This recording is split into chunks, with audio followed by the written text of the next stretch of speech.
another cheeseburger. He's middle management of men, Wesley Fox, and he delivers for America, Andrew Murr. Together, they are the Middle Class Holes. So, Wesley, what, or do you even have an opinion? Glamping. You know what glamping is, right? Glamour camping. Yes. What is your immediate opinion on glamping? I prefer it. Thank you.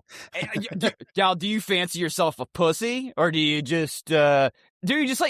like to visit nature, experience it, and then sleep in comfort with all the amenities that you can possibly afford to take with you out into the middle of nowhere? Yeah, it's a little bit of a mixed bag. I feel as though if I had to sleep in a tent with a sleeping bag and some amenities and things like that, if that was the only option, I would do it. I'm always going to prefer comfortable sleeping quarters.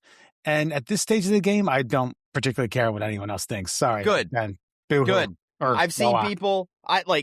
People are I'm not an outdoorsman. I'm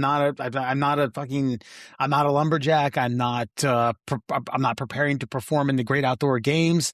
I'm not taking photos of nature, birds, animals, squirrels. I'm not wondering why the elk tree or the elm tree is dying, which actually has died mostly since like the 70s, but problem solved. Good.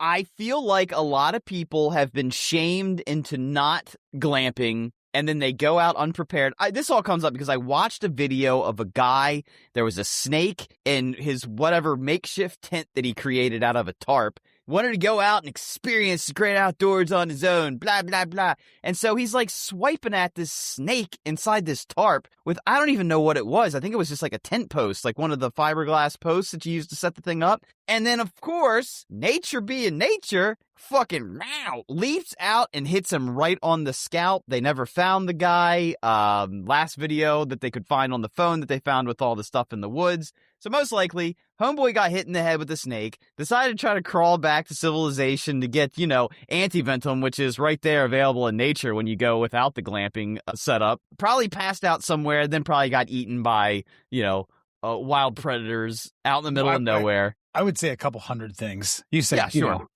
There's a spectrum of species that really took care of that, all the way from the big ones to the maggots.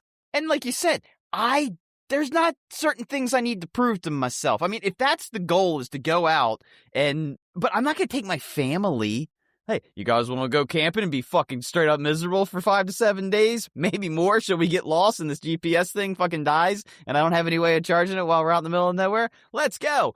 Or you can take your comforter and a fucking pillow soft mattress topper for the inflatable mattress that you blow up. A gas grill to take with you to, instead of,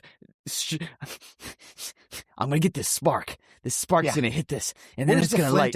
The what? Yeah. The flint. Like Flintstones? No, the fucking little piece of rock that makes the sparks. But I think hopefully we're crossing over this barrier because yes, I don't care either. I don't care what anybody thinks about me. I prefer glamping over camping. I'm still going out. I'm still experiencing nature. I'm just sleeping in a way that's comfortable. So guess what?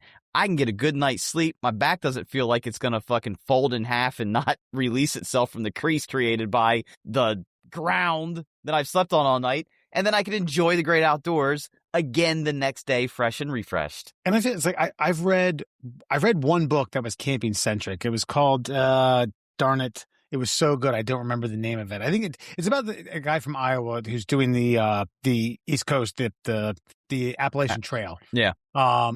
But every movie that you see, not every movie, but a lot of movies that you see revolving around camping usually involves someone who doesn't know how to camp and how they're the butt end of the joke. They show up with way too much stuff. They don't know how to fucking pitch a tent. Someone's like, oh God, this person, this idiot. And it's like, okay, let's just cut that bullshit out. I'll walk around some. I'll bask in the glory. I may even cast a fucking line out there with a bobber and a worm.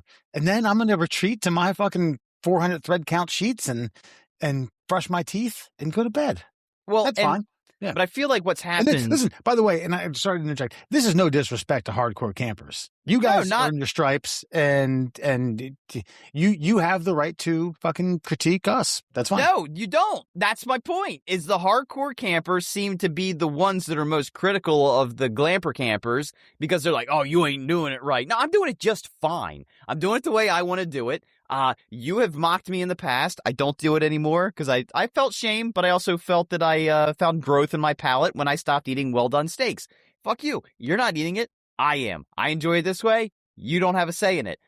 You go camping that way. I go camping this way. You don't have a say in it. I feel like people have stopped enjoying things because of the sheer possibility that someone may critique the thing that they enjoy. I think this has come down to movies. Writing. Movies, writing,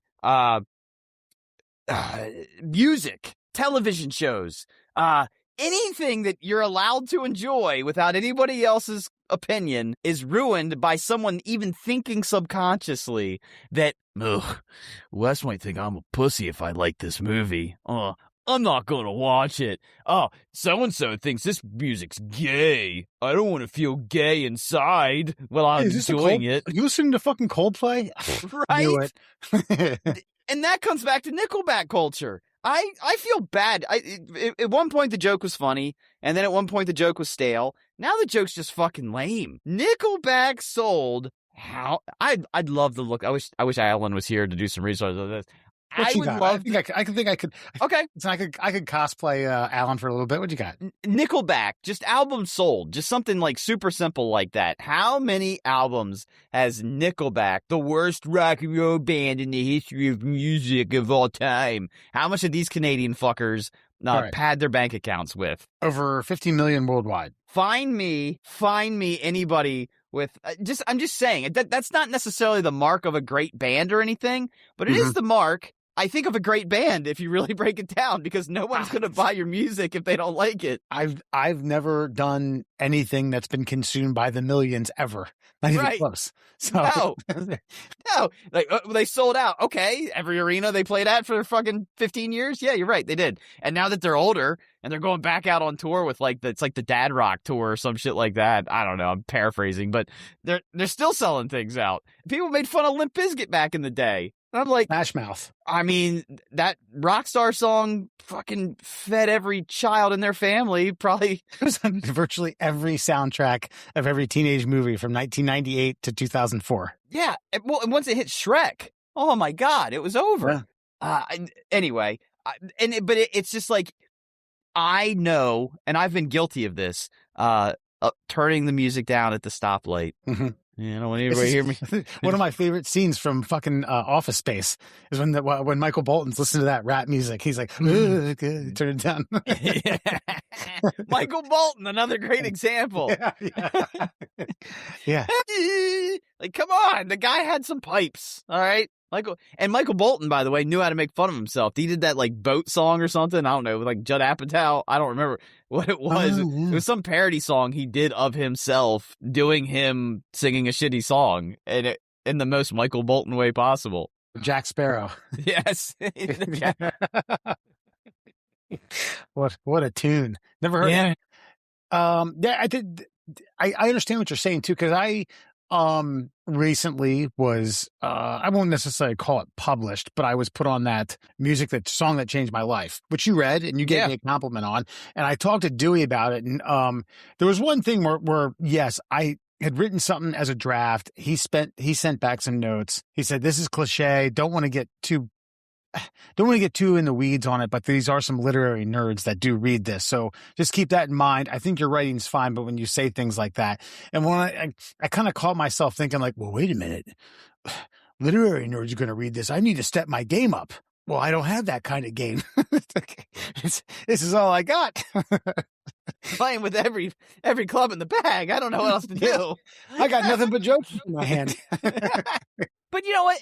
I even hate that too, because I have read some drivel before, and written by some so-called experts. But I don't know, man. Sometimes I think we get so caught up in what other people are going to think of the thing that we like that we no longer like the thing that we like because we're worried that people who won't like it aren't gonna. What are they gonna do to you? I don't know. So this is like I don't know. This is kind of an epiphany I kind of came to. I also found a band based on this lead singer chick who was doing like TikTok videos. She's got a great voice, doing a lot of like Joan Jett covers, Pat Benatar covers, and things like that. I'm like, I wonder if she's in a band. And then I find it like, oh, she is in a band. And then I find their music, a full album on Apple Music. I'm like, I usually don't like female lead singers, but this is fucking rock and roll. Like, I mean, it's not like bleh or anything like that. I would say it's like No Doubt meets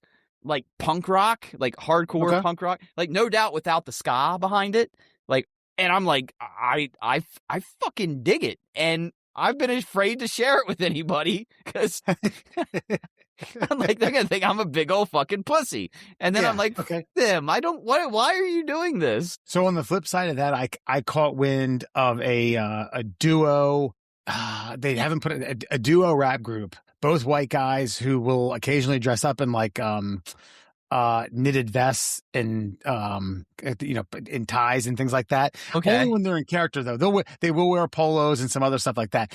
If all you listen to was the audio, you'd be like, all right, yeah, these guys are dope. But everything has a pretty low budget music video to it. And I had listened to probably dozens of their songs, and I watched another one. I watched a music video. I was like, oh man, maybe I shouldn't like these guys. They are dorky as fuck. But is that part of the shtick, though? It is 100%. Yes. Well, think about this. I know some African Americans who like they feel guilty when they say Eminem's a great rapper. You know what I mean? Like and it's like, I get it, guys. I know, but if we're gonna transition through the old world and into the new one where everybody's equal, like we need to like just acknowledge, great things no matter what they look like or, But by the way, I'll share this with you. It's Connor Price and Nick D. It's just Nick D. I extended the D there, and I want you to think it was D. All right, you get the hint there. Yeah. They're middle school teachers that happen to fucking be able to spit some rhymes. Yes, they are. So check it out. Riptide is a great song. Okay. All right. Well, the band I found is the Kid Electric, and the lady that fronts it is obviously a lesbian, and so which is not it's fine, but I'm going through her stuff, and like apparently it looks like she's in like a throuple with like two other like burlesque strippers that kind of dress up in like horror gear. One has I like it even more.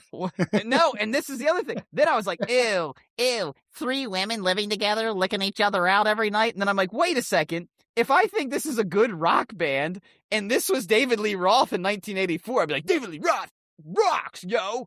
So I'm like, why am I judging her? Get some, Sin Electric and your Kid Electric band. Do your thing. Yeah. Just keep pumping out. Keep pumping out Sonic Bloom over and over again, and I will be blown away and mesmerized. The orgasms meet the good music, man. Just it goes hand in hand. And at least that's the way I played out in my head. So I think, at least I suspect.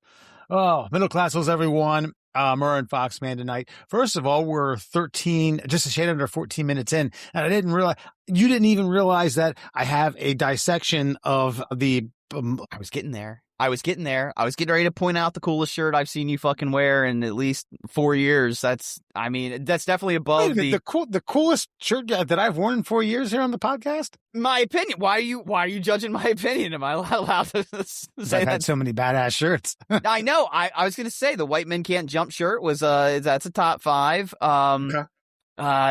You've had a gaggle of great shirts. Yes. I am just 1, a huge Michael J. Fox fan, 2, a time travel fan, and 3, just a Back to the Future fan, and that's fucking awesome. And there better be a line pointed to the flux capacitor somewhere on there. Yes, there is. The flux capacitor is between the passenger and driver's side, so I don't see it. Yep, flux capacitor. Okay, there it is. All right, good. I was gonna say. It's not an accurate shirt. I do not accept it as a genuine article of a Back to the Future memorabilia. A la comic book store in The Simpsons. By the way, what the hell? Hold on. This is why am I Why am I drawing a blank on the car's name? Well, it's a DeLorean is the name of the car. I don't know. The Out of Time. I think that's what's the name of the license plate. They didn't call it anything. It wasn't like, hey, Marty, get in the Millennium Falcon. That wasn't. No. Damn. They only ever referred like time circuits, da-da-da. Like, it's like, you made a time machine out of a DeLorean? That's the only kind of real reference to it being called anything. I think the nerds call it the Out of Time because that was the license plate, but beyond that, no. I mean, it had Mr. Fusion. That was what he replaced the plutonium reactor with. That's right. And he's trash. Yeah, that's a good point. And the other thing I was going to tell you is, received terrible, terrible news today. Unfortunately, my wife, she's not dying. She's going to have ACL reconstruction and to be determined on the meniscus. So T-minus about 5 weeks. She goes in for a 3.5-hour surgery. Yep. Oh, a month and a half, almost a month and a half of fucking being lame like that and then having it done and still being lame. Yeah. So they want her to get mobility. They want her to get more, which she has been doing. She's been doing stretches and she's like, I won't say night and day. They certainly has made great strides since last week when it happened. But what he said was, if you lose mobility, there's a possibility that we have to do another surgery after we repair your ACL and meniscus in order to get your mobility back. So don't be that person. Keep it moving. Go to physical therapy and get it. Get it. And he didn't even say go for a bunch. He said go for a couple of sessions, get the stretches down, and get it more mobile. So it's going to be 6 weeks of no weight. And then minimal weight for up until about 3 months. And then basically he set up around 9 months, we'll do an eval to see where you stand, if you can get back to kind of your what was normal to you before. So how's is soccer still in the picture? I haven't asked. I think it's a sore subject. For those of you who don't know, I met my wife playing soccer. We play together twice a week. It's becoming a touchy subject for myself because, again, I want to play with her. I enjoy playing with her. When we leave the games, we joke around about how we both fucked up, how we stunk, how other people stunk, how they stunk, how we did well, yada, yada. And it's a bonding moment. It's our thing. It's what we enjoy doing. I'm nervous, and I haven't mustered up the courage to ask if she's done with it because I kind of selfishly don't want it to be done. Even if it takes 9 months and she's going to be just a tick shy of her 39th birthday. I still want to play with her. So soccer, by the way, you perverts. I'm not sure. We're going to see. We're going to see how it is. I don't think she wants to relive that injury, but if she feels strong enough, I think she'll give it a shot. There's some lower level competition leagues that, aren't going to be so rough and tough on the body that might be a little more doable, a little more feasible. So we'll see. All the professional wrestling shit I've been watching, especially the behind the scenes stuff, like, I can't remember who it was. Like, one of them wrestled without an ACL. Apparently, you need it, but you don't need it, apparently. Like, I don't know. It's one of those weird things where... With this is because there's also a torn meniscus. So you're kind of you got two blown tires. No, I know, but I guess what I'm getting at is, like, you get everything repaired. It's probably never going to be 100%, but put a brace on there. You can probably get out there and still, again, approaching 40 playing soccer, like, you're not going for the golden boot or anything. You know what I'm saying? Like, you can still get there and fucking enjoy yourself. The muscle memory is not going to go away. Still play and have fun. Yeah. I'm going to leave this up to her. So anyway, yeah, welcome to the Middle Class Holes. I've already said that, so just welcome back again. Just want to get a little more of an upbeat theme here. I got 19 things that people have explained what are dead giveaways, that people in power positions actually aren't smart within the workplace. So I don't know, Murr, what do you just want me to kind of feed through and sift through and find a few that are...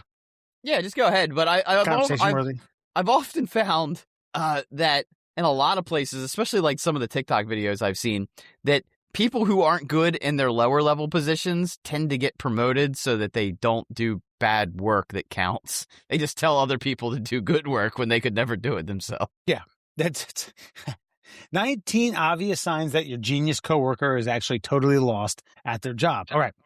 Number one, they don't value your opinion because they can't match it with their own. So they see you as a threat. Yeah. Yeah. I mean, I've been there. Yeah, I think we all kind of have, unfortunately. It's just like, yeah, or they can't even, or they're kind of too dumb to even understand what you're pitching. And it's like, it just hit everywhere but between the eyes. And they don't ask you to explain it after that. Yeah, yeah. Moving on. Next one. What you got, Rob? Yeah, I got this idea where you put water in a station and you push a button and it comes out and squirts in people's mouths. I've called it the water fountain. You mean the 40 of them that are in the fucking building? Yeah, I don't really see the feasibility of that. Wes, what do you got? This thing is called a cock ring. Can I get fired? All right. They tell you about their prestigious education, work experience, former job titles, awards that they've won, projects that they've been a part of. They name drop and go out of the way to make sure that you know that they are so talented and experienced. Then they quietly give their workload to an intern while they're mentoring, or just never make a phone call or send an email to get the ball rolling. Lastly, they accidentally let clues slip that they never explored. The shared drive or reviewed crucial documents or legislation. So it gets vague and gets more precise towards the end. I wish I probably didn't read that last sentence, but I get it. I've had one where it was like, at my time at LSU, like, oh, fuck, yes, we understand. You were an LSU Tiger. Yes, you. Somehow, and I asked about tailgating. She's like, no, I never did that. I just went there. I went from my dorm to the football games. I was like, well, that sucks. Yeah. Why'd you go to LSU then? I just go to community college. SEC school. Yeah. I just go to a fucking local college and just get the degree and move on with life. Right. I just don't feel like that's a flex anymore unless you went to the tailgates. Because at this point, since everybody essentially has access to go to college, it's kind of like the only thing separating your experiences are the experiences that aren't the education. I think the bigger flex is getting to a position like that without college. Yeah, I agree. Without the degree. Yeah, when I ended up at the University of Maryland College Park, I never took my SATs. And when people would go around like bragging about their SAT scores, they were like, "What'd you get?" I'm like, "I didn't take it." And they was like, "Yeah, okay, what'd you get?" I was like, "I didn't take them." Why? What? Then how'd you get in here? It's like, I went to community college for 2 years. I had a A- average, and it directly transferred me into the University of Maryland when I applied. That doesn't sound right. I'm like, all right, look it up. I'm here, aren't I? I don't have any fucking SAT scores. And it's just like they were mad. Do you honestly think I'm posing as a fucking undergrad here? Yeah. And even if my SAT scores were that bad, would I even be here? So what'd you get? What's the minimum requirement? I got the equivalent of that at community college. You poor piece of shit. I think it's like 905. Okay, so I got a 906. Cool. You happy? Yeah. Right, let's drink. I think they were just mad. I think mainly, and I can empathize with this. I think they were mad because like most of them, like, how many months do you study for the SATs? I mean, it depends. I was taking pre-SAT, like a SAT class as a junior. So over a year. So they studied for this really important test for over a year that I didn't even bother to show up for on a Saturday because I got drunk the night before. And I was like, nah, I don't care. Nah.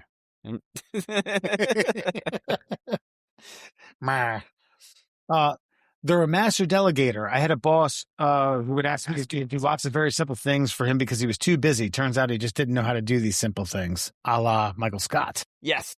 But, I will always say, when you go back and you watch The Office, I hate when they did that, when they had like the serious moment, but then you did realize that Michael Scott was a fun boss to work for. And morale in the workplace. That's what I don't understand about today's corporate society is happy workers do good work, even if they're dumb. Even dumb workers that are happy probably do better work than unhappy skilled workers. And that's like, I'm not saying my job isn't corporate, but it's kind of anti-corporate. It's kind of the subculture of corporate. And that's the way my co-owners enjoy it. That's the way they want it. We have a lax dress code. We can crack a beer at 4:00 on a Thursday. There's things that go on that doesn't necessarily, it's kind of counterculture as it pertains to professionalism. And you're right.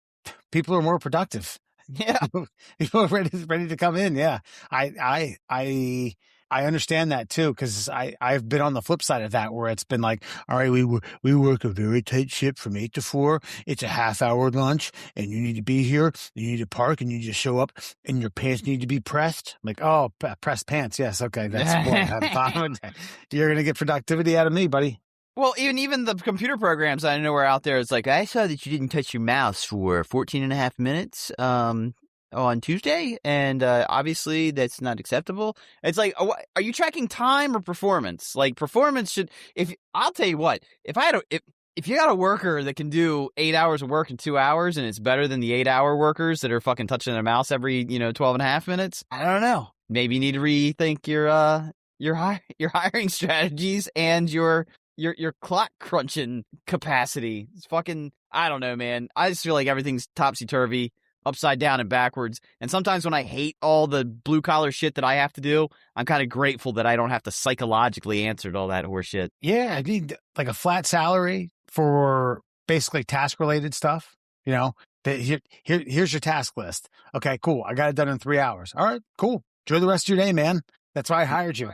That's why I pay you the salary I paid you.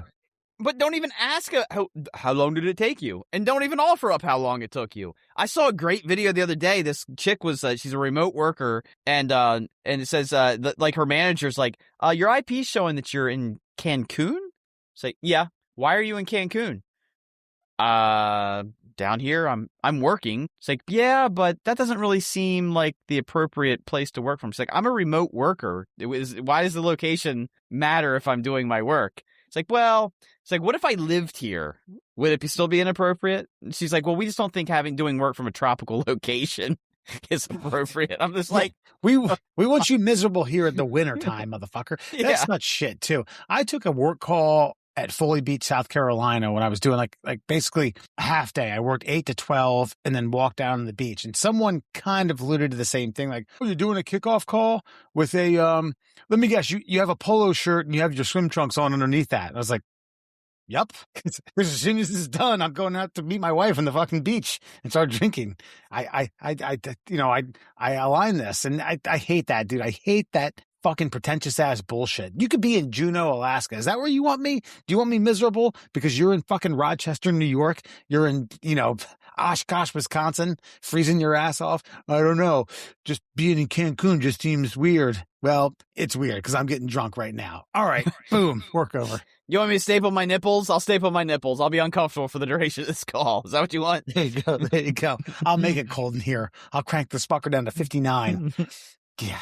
They can't manage to find or use any resources or reference materials trying to figure out anything for themselves. So I think this basically is their standard operating procedures. These have been documented, and they still can't figure out, what the hell you all had created to make things easier. I've worked with people like, I just don't do technology. I'm like, well, then I guess you just don't do fucking your job. Like, what are you doing? What are you talking about? So you're a philosopher. You're a thinker. Yeah. He's he said, you should try writing. What is it that you do here? Yeah. That's actually a great line.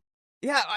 And a lot of it had to do with editing. It's like, well, I just don't understand the software. Do you think you can, I'll tell you what I want to have. I'll tell you exactly what I would need edited if you can do it for me. It's like, what? No. What? You're going to hand write out time markers for me to go and like fine tune no. What are you doing? Learn it. You know exactly what you want to do. Now get in there, champ, and fucking do it. Now it's time to listen. I know you thought after you got that high school diploma that learning was over. Sorry to burst your bubble. Now it's time to learn something new. God, acquire a new skill. I like that you phrase it that way, because I feel like I didn't learn shit in high school. All of my learning started, I'd say, around 2003, 2005. I graduated in 1997. It wasn't until I gave a shit about but you gotta care, man. And these people they got the degree and quit caring. Like, there it is. There's my certificate of paycheck ability. I'm done. Yeah. And I think on the flip side of that is because I've had a couple project coordinators, people who are significantly younger than me, anywhere between 10 to 16 years younger than me, who are trying to make project management a career. And after like a year or two, they try to talk, I've had some honest conversations with them about, is this what you want to do with your life? Yes. Okay.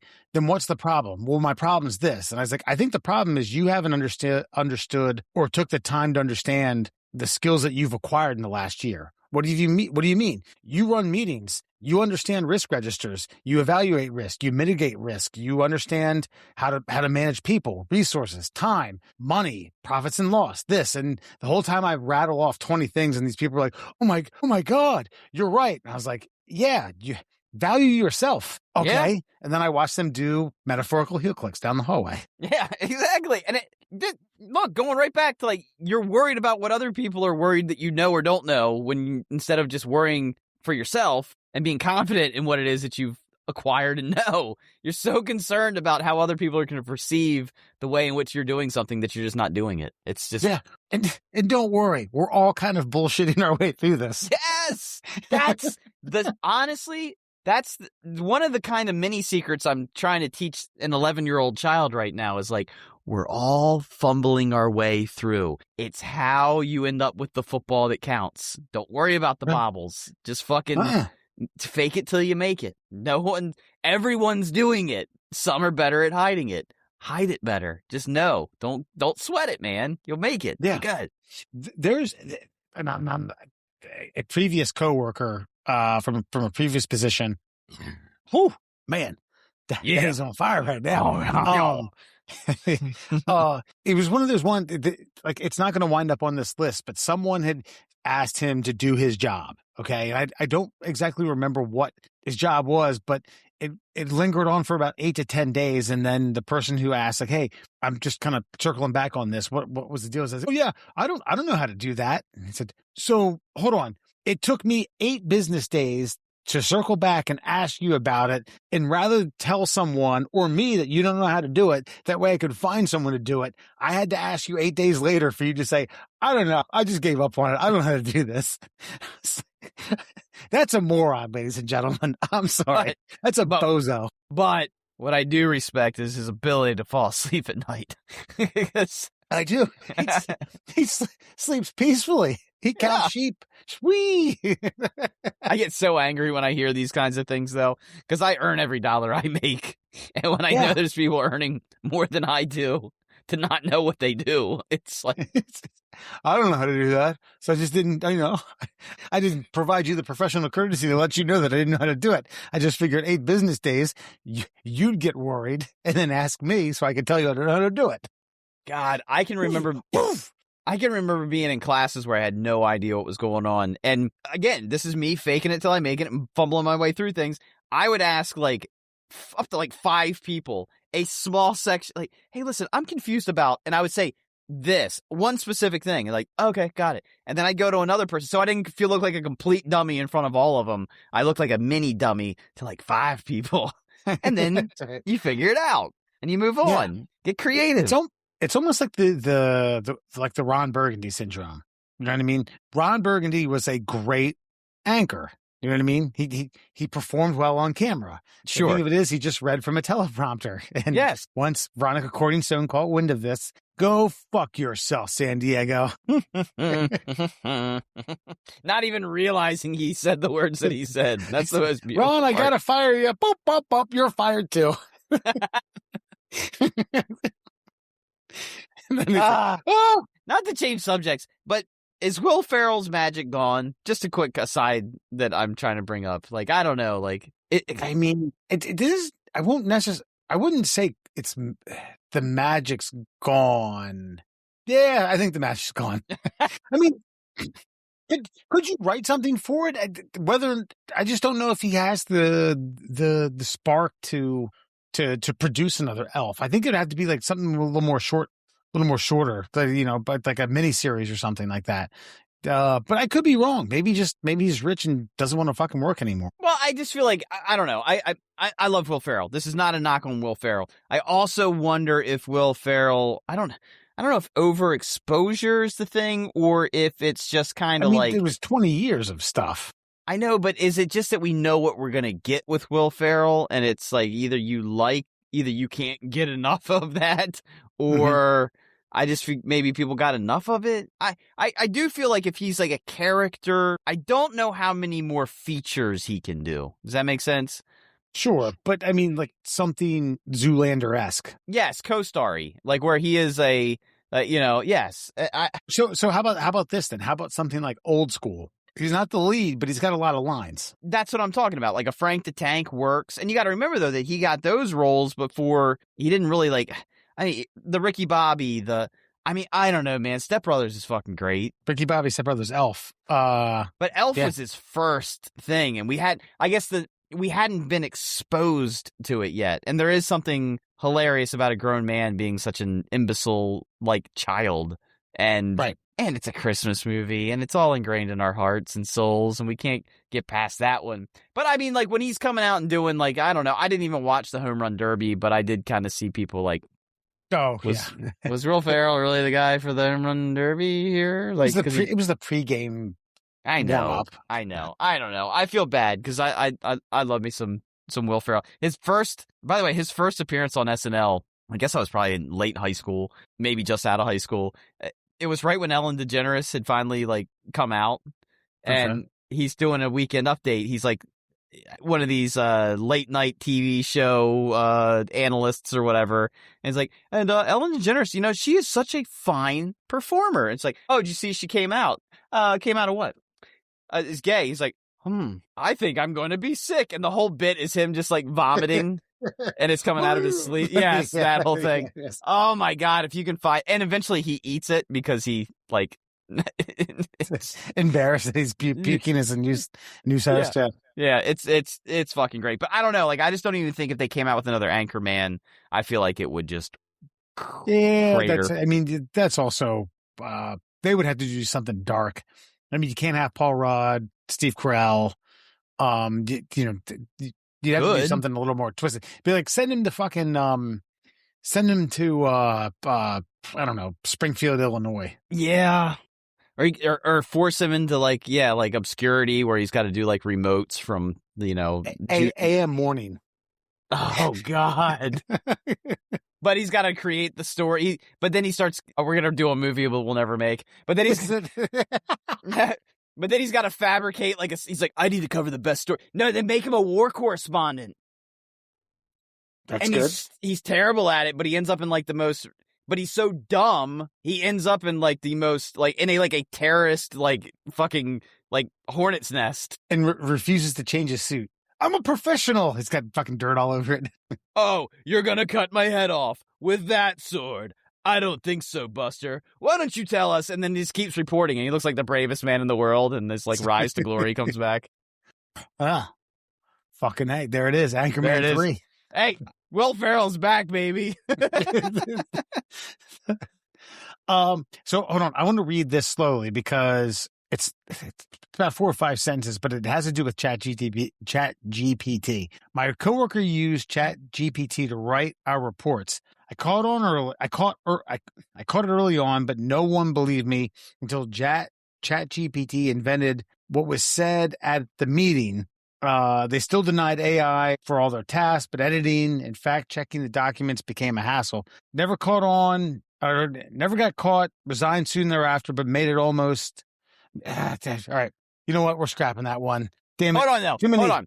Okay, so they were using ChatGPT to do their work. And no one caught on. But it made all of us almost lose our jobs. If a client had pointed out the document that was made with AI. So yeah, I think what you're catching on to is right. But here's my question though. I use these AI software things a fair amount.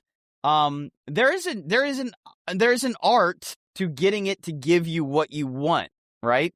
And if they're so good at doing it that only one guy was like, wait a second here. I bet this is artificial intelligence. And no one else can catch on. What's the problem? I get that you're like, it almost feels like there's a jealousy on the person that is like, well, they didn't do any work. They just tucked it into ChatGPT. Then why didn't you do that? Why didn't everybody else in the room do that? And if no one in the room caught on, then it's a tree falling in the fucking digital woods, my friends. Yeah.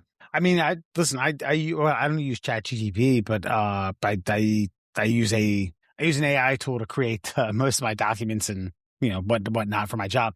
I think the thing was, okay, they still denied using AI for their tasks, but editing and fact checking the documents became a hassle. Never got caught and resigned soon after. So that kind of resonates as to like what the hell they were doing. But again, I agree with you. Sour grapes. Yeah. And by the way, creating like, I would assume that most of the documents you're creating, it's more of like you're giving it the information you want it to have. It's like the formatting's just a pain in the ass. Like dot, tab, dot, words.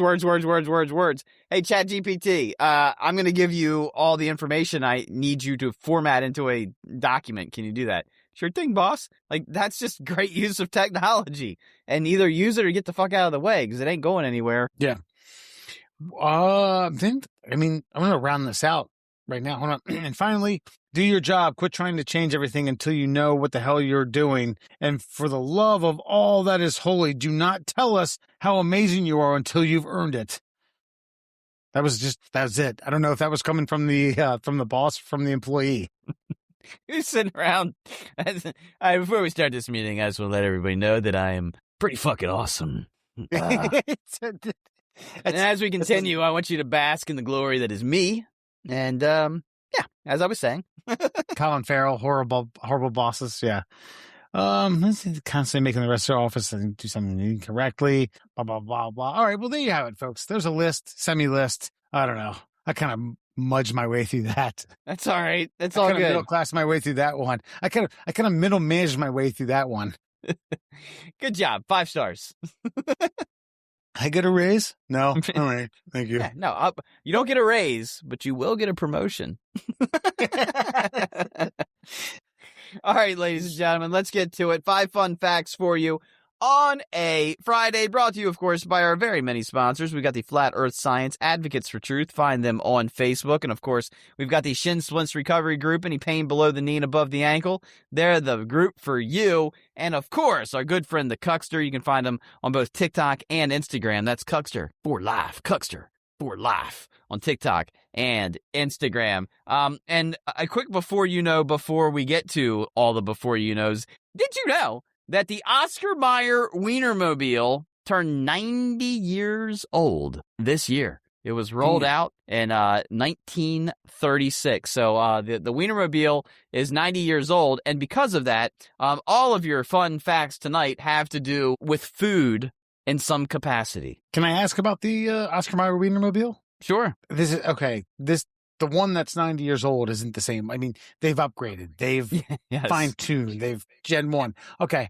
I'd like to see the Gen 1 one. I would too. Especially the original Wiener dog. Yeah. They've made over a dozen versions since. The hot doggers, as they're called, drive them around for some promotional fun. So, yeah. Gotcha. The drivers are officially... I saw one in the wild in Iowa, crossing the highway. Basically, they were going east, we were going west. And I was like, holy shit. Wow. Look at that. Spotted a bald eagle in the wild. Touched a wiener. You touched one? I touched one once. Yeah, man. Yeah, wow. They had one. That's like touching a beetle, man. Yeah, dude. They had it. I was down in Ocean City for something, and we were doing an event, and it was like, and I just remember going, I was like, it was the dumbest thing. I had to go up and just literally I placed my hand on the tip of the wiener and I was like, look at that. Made it. Yeah. I'm a real American now. That's right. That's like, you got today, you got Paul and Ringo left and the Oscar Mayer Wienermobile. I mean, it's the creme de la creme. There's 2 Brits and an American hot dog. Yeah. So let's get to it. 5 fun facts for you on a Friday. Did you know the sandwich was invented by John Montague? A lot of you know this, the Earl of Sandwich. It was invented in 1762, but you may not know why it was invented. He wanted meat between bread slices so that he could gamble without stopping for dinner. Wait, so because an open-faced sandwich wouldn't provide him the opportunity because he had to do too much in order to gamble? Because back then, like, a plate of food would just be, like, loose foods all over the plate. So he's like, nah, let's consolidate all this shit. Take those 2 slices of bread. We'll make a we'll make covers for both sides, and I just want meat and shit in them. Yeah, so he just wedged all of his food between 2 slices of bread, and since he was the Earl of Sandwich, Mr. Montague officially created what we know and love and enjoy today. Leave it up to a degenerative gambler to be, yeah, to forward thinking. But think about it. The thing is I think it's something that's been lost in our own mental translations for all these years. It's like sandwiches are convenient. That's the point of the sandwich, which is the point of what he was doing. That's a fucking genius right there. Didn't want to stop. You set it down. I mean, like to have a plate, but even if you don't, I'll take a clean table. It doesn't matter. I'll take a spot that doesn't look like someone's sat their bare ass on it. I'll put my sandwich on that. It's fine. Or my shirt. Yeah. I will lay a sandwich in my lap while I continue to do other tasks. So thank you. In this case, Gamble. But by the way, I've asked this to people before. Now I'm going to get your opinion. You're a restaurant owner. Okay. You get five sandwiches and only sandwiches. You're not going to do this bullshit murder thing like, whoa, there's a taco a sandwich? No, it's not a sandwich. No, I'm not doing 2 that. 2 pieces of bread. Okay. You have 5 sandwiches on your menu. What are they? You got to go club sandwich. And that's your price. That's your pricey item. You use an extra slice of bread, and you know what I mean. Club sandwich. Oh man, this is tough. You want me to get to 5 of these? All right, 5. I think you got to do a Reuben. Okay. I don't particularly like Reuben sandwiches, but like I'm a restaurant owner here. I'm trying to make some fucking some money here. You're going down the right path, man. Yeah. Yeah. I think you got to do an egg salad sandwich. Because it's simple, that's a money maker. That's a high margin sandwich. See, now I'm stuck because like I'm trying to think of because roast. I think if you do a roast beef, like a specialty roast beef, I mean you gotta have some with maybe like an au jus on the side. Sure, they call that something. Yeah, but like a wet roast beef sandwich with like Swiss cheese and I'm thinking of pumpernickel, by the way. Sure, French dip. There you go, a little French dip. Okay, so what are we at? 3 sandwiches so far? That's 4. Oh, it is 4.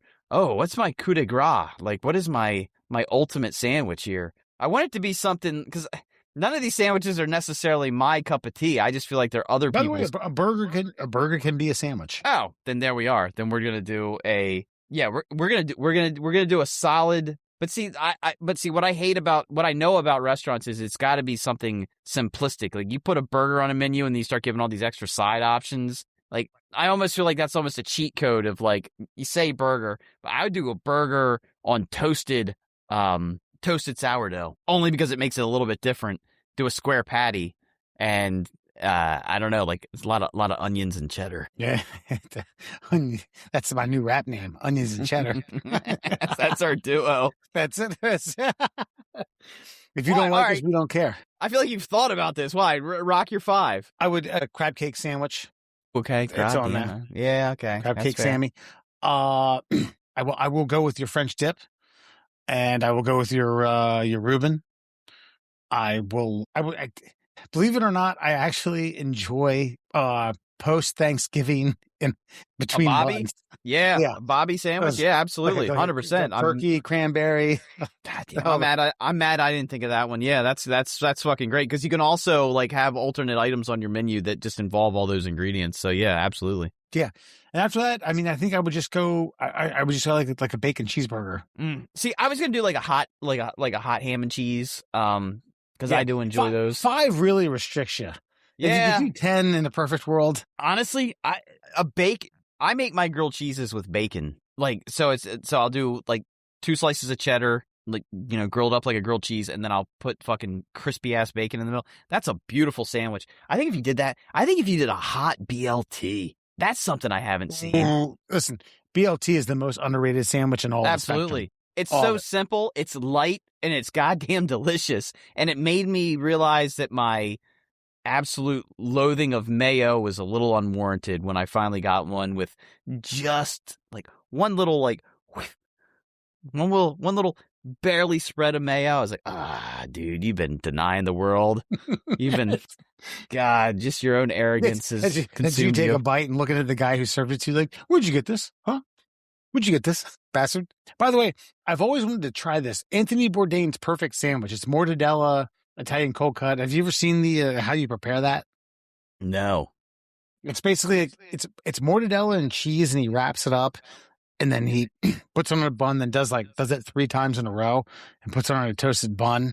What is mortadella? I don't even know what that is. Mortadella is it's pizza like a ham. Oh yeah. I mean, I love a cured meat. There's no doubt about it. The one thing that I learned, and might even been 6 to 9 slices, thinly sliced, folded in messy piles to get crispy on the edges. Slices of provolone cheese which melt over hot meat. Crusty Kaiser roll or Portuguese water roll. Mayonnaise in Dijon mustard, cut through the rich fat. Basically stacks it up. Yeah, I think it might have been Bourdain that taught me this. It was like, I used to make my sandwiches like with lunch meat. I would try to get the lunch meat as flat as possible and then stack it thick. I'm like, oh, that's going to be a good bite. And then I think I saw him as like, no, you want air. You want each bite to have like, so you could use the same amount of meat, but something that would have been like an inch thick, you put it on all messy like, and all of a sudden you got like that. And it's like, it's just something about the texture of the bite that makes the big difference. Yeah, imagine that. A professional could tell you how to. All right, well, my sandwich boner needs to go down a little bit here. So, did you know French fries are not French? I'm sure many of you knew that, but did you know Thomas Jefferson brought them from Belgium in the late 1700s, but they only became popular when U.S. soldiers tasted them in France during World War I. So they're Belgian, which is basically French. And they were brought over to the States, and somehow the Belgian also gave it to France, and then World War I, people were like, oh, yummy, all right. So Thomas Jefferson made people aware that they were a thing. And then when the war broke out overseas, the servicemen over in France were like, these are great. They're in France, like me, and they're good. They must be French fries. And they were just really just Belgian fried potato sticks. But which shows you that the death of Franz Ferdinand was not in vain.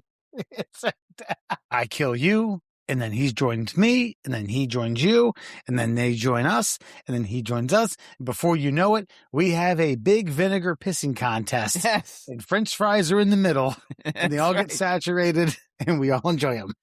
Trench warfare. Ooh, it's so bad it gave us French fries. Kiss my ass, historians. That's right. You go down to First Street in Ocean City, Maryland, and get yourself a big fucking $26 helping of Thrasher French fries. They're so goddamn good, though. I used to hate on the vinegar. And I used to hate on them for not providing ketchup.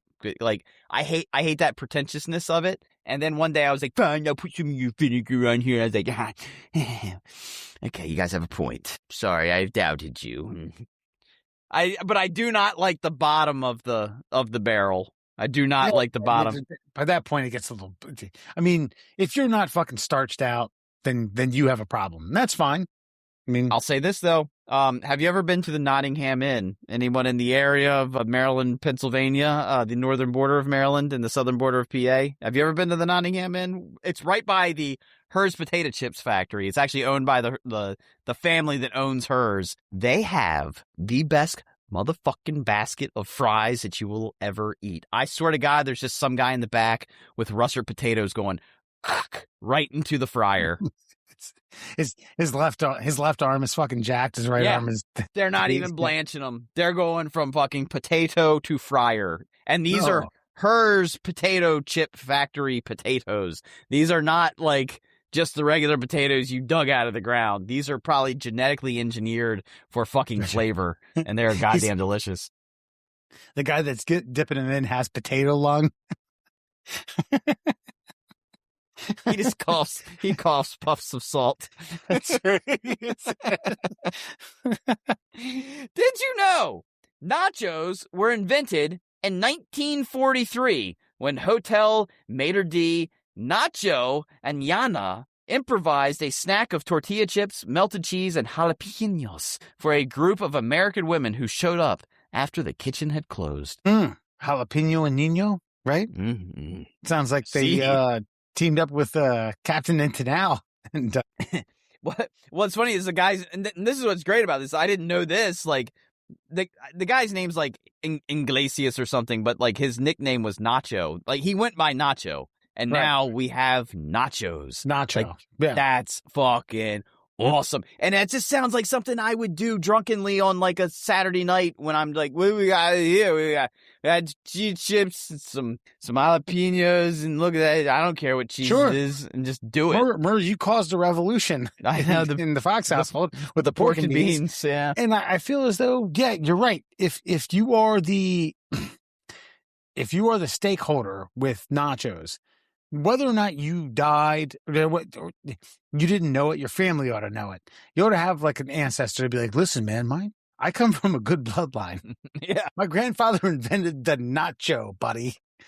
And I'd be like, yeah, shit, man. But it always amazes me when we read something about the origin of something that is so absolutely common. Like, you know what I mean?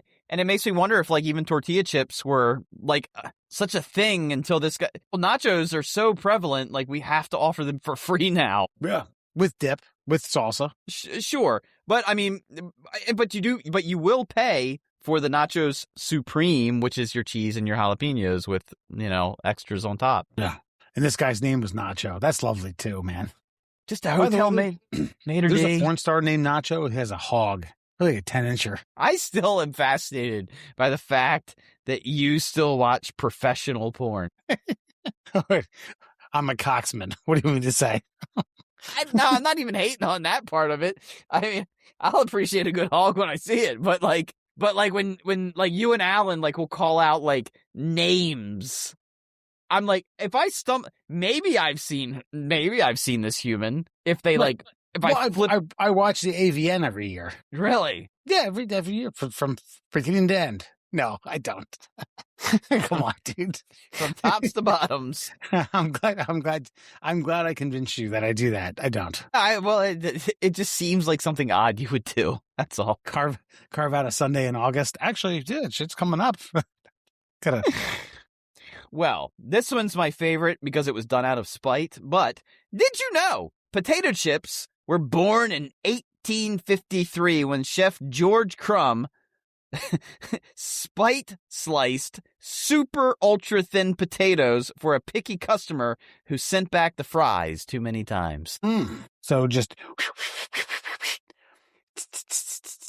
so we get potato chips. Yeah, so I guess the customer was like, these fries are too thick. These fries are too salty. These fries are too crisp. He's like, all right, fuck you. And he started slicing them super thin. And he's like, throw them in the fryer. He's like, here, eat these. And it's like, delicious. You pretentious asshole. Yeah, man. Listen.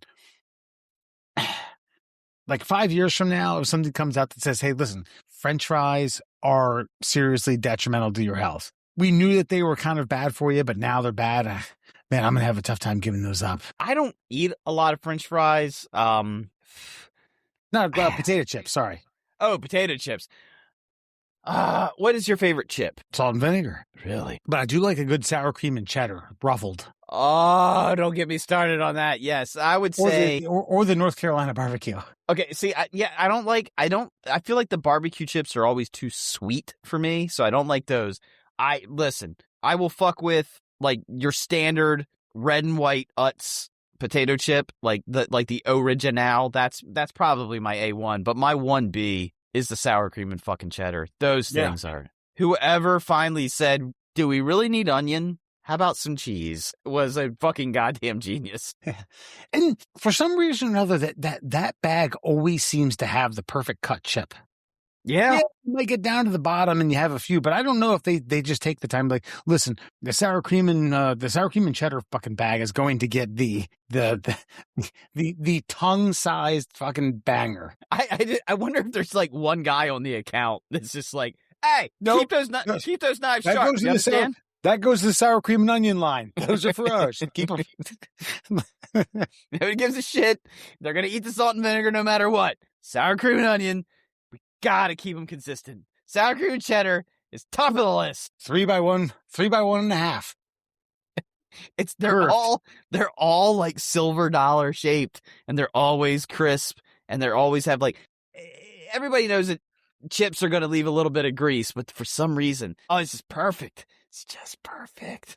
Oh, and by the way, because the Hers factory is right up there, you go to the Nottingham Inn on the way out, fresh bag of chips, complimentary. That's what you get.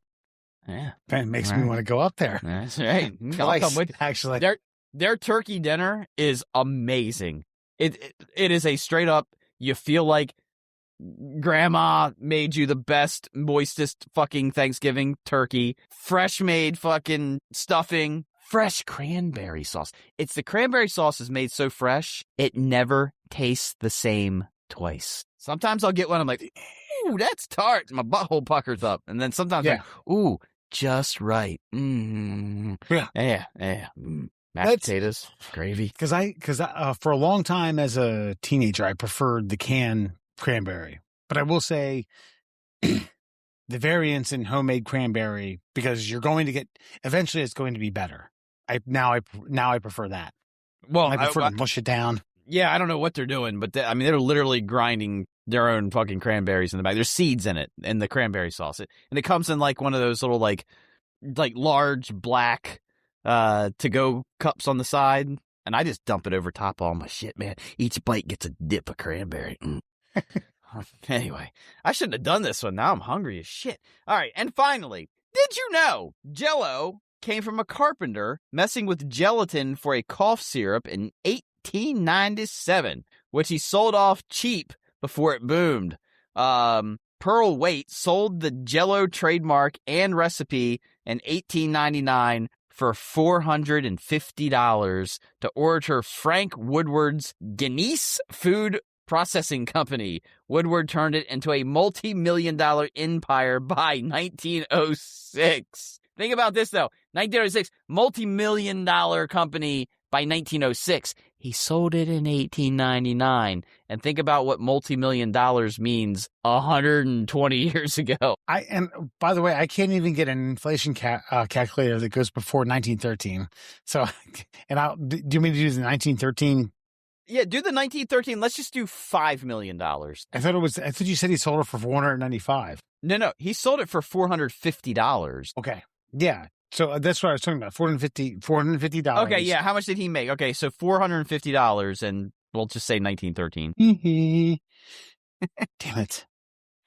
Zero. Calculate. 15,334. Oh, all right. Now do 5 million. I just want to see what that would calculate to, because it says multi-million dollars by 1906, so I figure multi's about 5, or you can do 3. I want to lowball it, is what I'm getting at. Because, I got 5. Okay. What do you got? What's it turn out? This is 1913, by the way. Which why I don't understand why they won't go back that far, but whatever. Okay, I can only do less. Hold on, less than 10. So it won't even. It's so much it won't even fit on the screen. That's it. I think that's. Hold on. Let me try this one more time. Damn it! All right, one more chance here. So there might be user error. Nah. Oh no, there we go. 170 million. So basically, $100 million. This guy sold his business for $15,000, and within 7 years, Homeboy made the equivalent of $100 million. And I can't imagine how much it's made over the last 120 years. Yeah. The gelatin business hasn't slowed down, as far as I know. Not much. And by the way, and I think we might have brought this up before, did Bill Cosby ruin the Jell-O Pudding Pop? When was the last time you saw a pudding pop? Right? With my own eyes?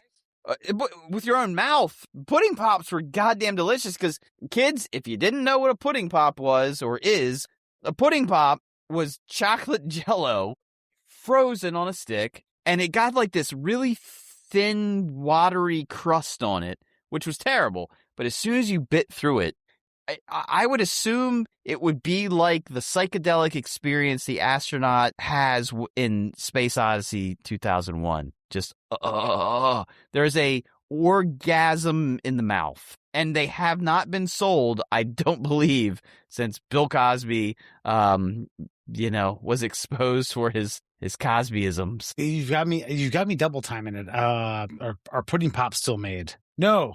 Commercial Jell-O Pudding Pops are no longer made. 1980s, blah, blah, blah, phased out by the mid-90s due to high production costs. A brief 2004 revival of Popsicle brand failed. Makes no mention of Bill Cosby. Yeah, I'm sure it doesn't. God. Well, there you go. We make pudding pops again. I don't see... if there was a grand campaign, I don't see how they could deny it. At least for like a one-off, like just a historical, like, nostalgia Morgan Freeman thing. Going like, get a pudding pop. Well, I can't do my Morgan Freeman right now. But I don't think Morgan Freeman necessarily has the best personal life past to be pimping pudding pops. Or maybe the Samuel, like, snapping, get in it, get that pudding pop, bitch. You're about to do snap into a pudding pop. Snapping to a pudding pop. Yes, I was. Yeah. It's And like, by the way, how great were those Slim Jim commercials that they're still using Macho Man post-mortem this many decades later, too. And that, my friends, is your Fun Fact Friday. All right. We're going to cut this episode short. It's late. I gotta do some things. I gotta do some things, Daddy. I gotta do some things, baby. Tomorrow. I will see you in another city in another week from now, doing the same thing that we always do. We just bring the entertainment to you. Oh, yes, baby. Daddy. You can find the Middle Class Holes on all your social media platforms, Instagram, TikTok, YouTube, and Facebook at the Middle Class Holes. You can also email us at tickleourtummies@gmail.com. Follow us on Spotify and Apple Podcasts and Google Podcasts. Whoa! Look at that, baby. Woo! Look at that, Daddy. Yeah, baby. Woo! Yeah, baby. Yeah, baby. Yeah. Big I'm home. the best promo guy there is here in the Middle Class Holes. Now that I do it. Anyway, we'll be back next week, folks. Thank you for tuning in. Take it easy. We'll catch you later.